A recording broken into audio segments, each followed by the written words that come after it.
warm welcome to another episode of Coach's Commentary. In this episode, I'm going to be talking about three youngsters who've been fantastic in the last three seasons or so. And I'm going to be talking about what it is that we can expect of them in the future.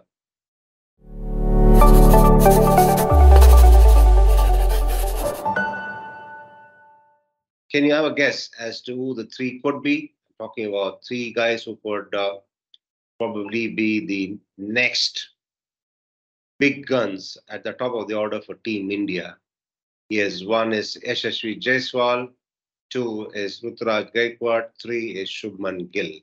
Yes, why did I mention Shubman Gill at the end? Because he's already played for the country. He's already shown that he could also be extremely successful at that level. Yes, there's been a little bit of a musical chair here and there when it comes to batters at the top of the order, but we've seen signs from Shubman Gill in international cricket that he belongs there and he can serve the nation for a long period of time. And what about the other two, Yashasvi Jaiswal and Ruturaj Gaikwad? Yes, they've also been performing extraordinarily well for their state sides and also for their franchisees, which means that all three of them give us that immense hope that they can be players for Team India across formats in the future. They've been delightful to watch. They've been consistent. They've made good use of their talent, and they've also been extraordinary in taking up the responsibility of providing great platforms for their sides.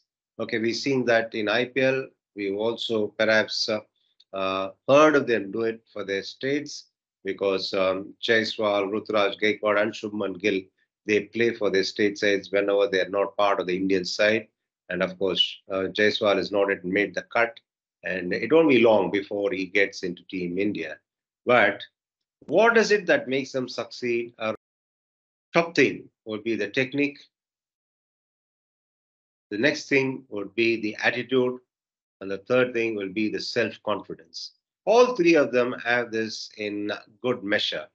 Now, you have to have technique. Yes, you can have technique, but if you do not have the right kind of attitude, if you do not have the willingness to learn, if you do not work enough on your game to improve on a regular basis, then the talent that you possess in you does not really make any difference at all. But what has happened is, despite the fact that these youngsters have done well, despite the fact that they're aware of the fact that there will be regular features in some team in the IPL, they've not allowed that to distract them at all or to take things easy.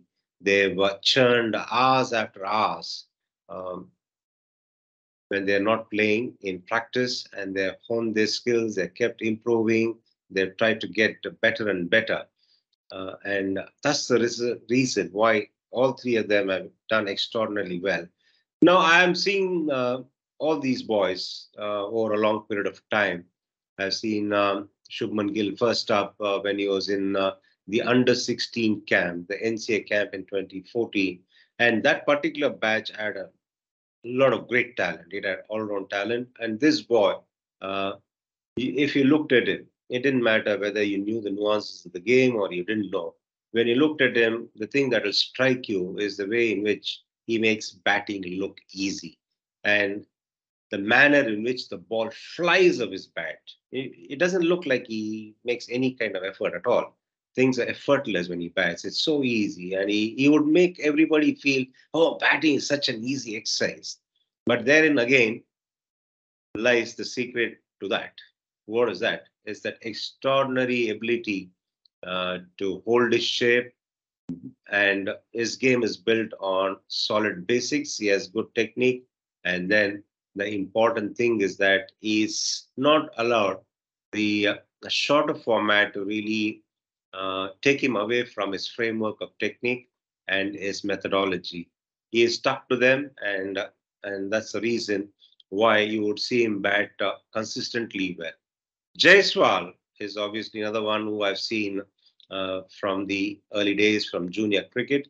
And talking of these boys and from their days in junior cricket, Shubman Gill from that under 16 camp in 2014 obviously kept scaling the ladder. And then the 100 that he got at Kent in the under 19 one day against England is something I'll never forget. He got a big 100 there, and the first 70 runs was something like a dream that you are perhaps experiencing. Would have felt you're in a dream because the authority with which he played, the ease with which he played and got those runs in such a quick span of time was incredible.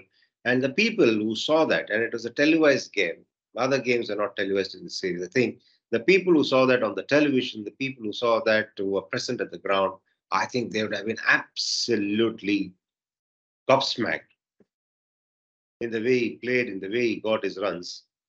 And that was a fabulous innings, which left no doubt in anybody's minds, and that this is the boy you have to watch out for in the future. He scaled the ladder, obviously, yes. I'm sure that he'll get back to where he needs to be. That is in the Team India side across formats. Now, then you're talking about Ruturaj Gaikwad. Yes, he's one who's come through the system, who's come through the usual route of doing well in local cricket and then getting to play for your state and then making a mark and then catching the eye of the franchisees, then playing for the franchisee, then doing well. So it's the usual route that he's taken.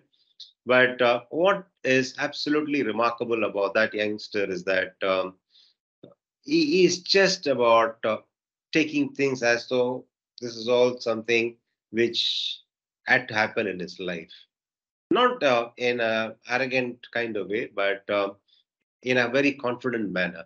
Because obviously he's worked towards achieving all this and he's achieving them. And it's a kind of pleasure that you get when you tick the boxes that you set out to tick.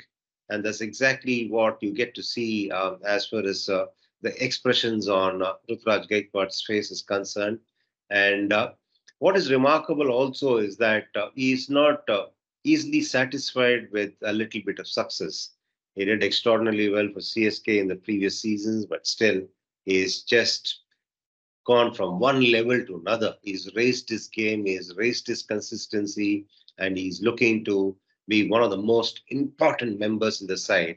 Now, that kind of attitude to take on the responsibility to be wanting the main contributor in the side is generally something that everybody has.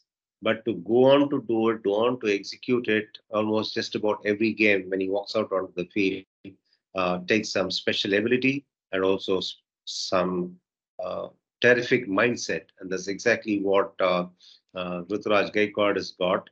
So, all in all, I personally feel that these three could go on to become the top three of Team India, perhaps in the next cycle of WTC and also maybe in the future World Cup campaigns in different formats. But this is not to suggest that I'm trying to hold the curtain down on the established stars of Team India. It's just that these three guys have impressed just about everybody with their consistency and the way they've gone about their cricket. I feel that they will go on to be really terrific performers for Team India, and that too for a long time. And that's the reason I feel that they needed to be spoken about, and also that their obviously entry into Team India and serving Team India is hopefully something that will happen sooner rather than later. That's it, boys. Carry on with whatever it is that you're doing. And I'm sure, like me, there'll be millions of people who would be waiting for you lads to get into Team India side and bring laurels to our country. All the very best, chaps. And it's given me great pleasure to see the way all three of you have progressed. Oh, there it is. Talking about what can be expected out of these three youngsters who've been extraordinarily consistent. And I'm sure that you would agree with my views. And that's it from me on this episode. And as I always sign off by saying what I'm going to say now. Till I catch up with you next time, be good and stay safe.